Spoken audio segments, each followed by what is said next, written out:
Ready? Trial dictation. वीरता के पर्याय माने जाने वाले महाराणा प्रताप की प्रतिमा जल्द ही अयोध्या में डिस्प्ले होगी विराम। इसे पिंक सिटी के मूर्तिकार महावीर भारती तैयार कर रहे हैं। इसका निर्माण मानसरोवर स्थित उनके स्टूडियो में चल रहा है विराम।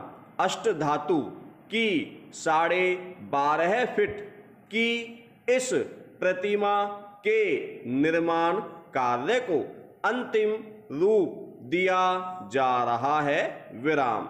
चेतक पर बैठे हुए महाराणा प्रताप राजस्थान के शौर्य की गाथा कहते प्रतीत हो रहे हैं विराम। महावीर भारती ने बताया कि मूर्ति बनाने से पहले उन्होंने महाराणा प्रताप के बारे में रिसर्च की और इस मूर्ति को बनाया गया है विराम। प्रताप को उनके कद के अनुरूप विशालकाय दिखाया गया है विराम। इसी प्रकार घोड़े चेतक की मूर्ति बनाई गई है विराम। मूर्ति को इस प्रकार डिजाइन किया गया है जिसे देखकर लगता है कि वह अपने घोड़े पर सवार होकर बख्तरबंद पहने युद्ध के लिए निकले हैं विराम। उनके एक हाथ में चेतक की लगाम तो दूसरे हाथ में 2 धारी तलवार होगी। साथ ही एक तरफ भाला भी बनाया जा रहा है विराम। Main dictation.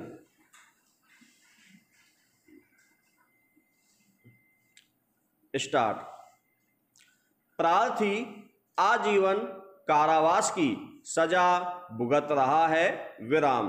दंड प्रक्रिया संहिता में उपबंधित दंडादेश का भुगते बिना कोई बंदी स्थायी पैरोल पर मुक्त नहीं हो सकता विराम। आजीवन कारावास बंदी स्थायी दंडादेश की अवधि की सजा भुगतने के पश्चात ही उसके स्थायी पैरोल पर मुक्त करने पर विचार हो सकेगा विराम। धारा 433 कै में कुछ वर्ग के दोषियों के लिए क्षमा प्रदान करने पर प्रतिबंध है विराम। धारा 433 कै का परिचय कराते हुए केवल एक श्रेणी के कैदियों के लिए क्षमा प्रदान करने पर प्रतिबंध के लिए धारा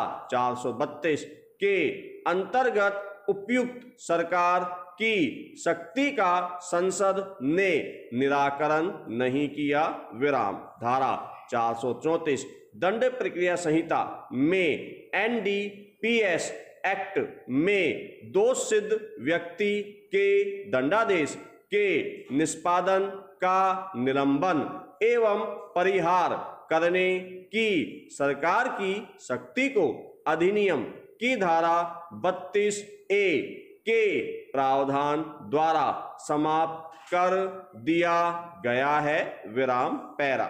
जहां अभियुक्त के विरुद्ध एक गैर जमानती अपराध द्वारा कारित करने का दोषारोपण किया गया वहां आवेदक के विरुद्ध मात्र यही दोषारोपण किया गया था कि उसे अन्वेषणकर्ता द्वारा अपराध के दृश्य में पाया गया था और पक्षकारों के मध्य राजनीतिक विद्रोह मौजूद होने के भी संदर्भ में अभिकथन किया गया था, जिसके परिणाम स्वरूप वर्तमान न्यायालय द्वारा आवेदक की अग्रिम जमानत की स्वीकृति प्रदान की गई है विराम। जमानत पर रिहा होने के लिए अभियुक्त को प्रतिभूति देना आवश्यक है विराम। जमानतदारों की पहचान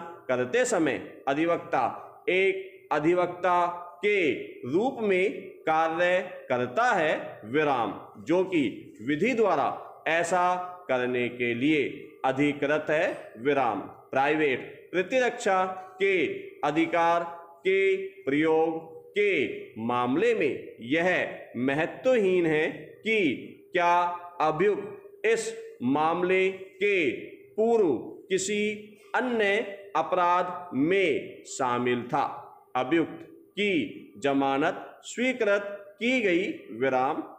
अभियुक्त द्वारा चौथी बार जमानत प्रार्थना पत्र प्रस्तुत किया गया है विराम।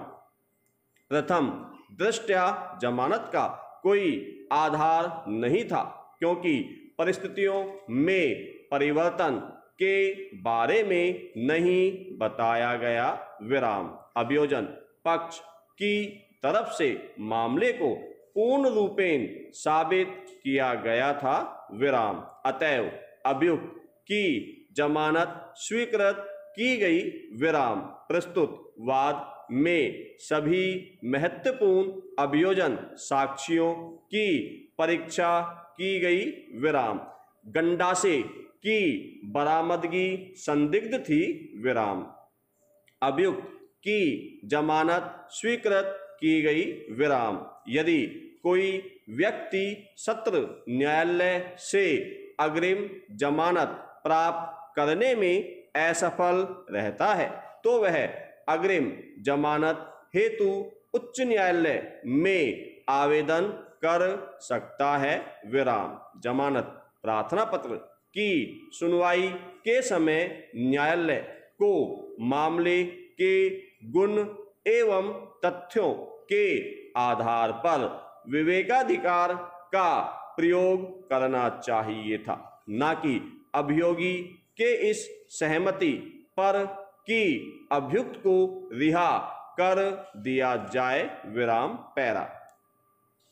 अनुसूचित जाति और अनुसूचित जनजाति अत्याचार निवारण अधिनियम 1985 के अधीन अभियुक्त को धारा 438 दंड प्रक्रिया संहिता के अधीन अग्रिम जमानत का उपबंध है विराम। अग्रिम जमानत के मामले में निर्देशित गिरफ्तारी से पूर्व के प्रक्रम पर जारी किया जाना होता है विराम।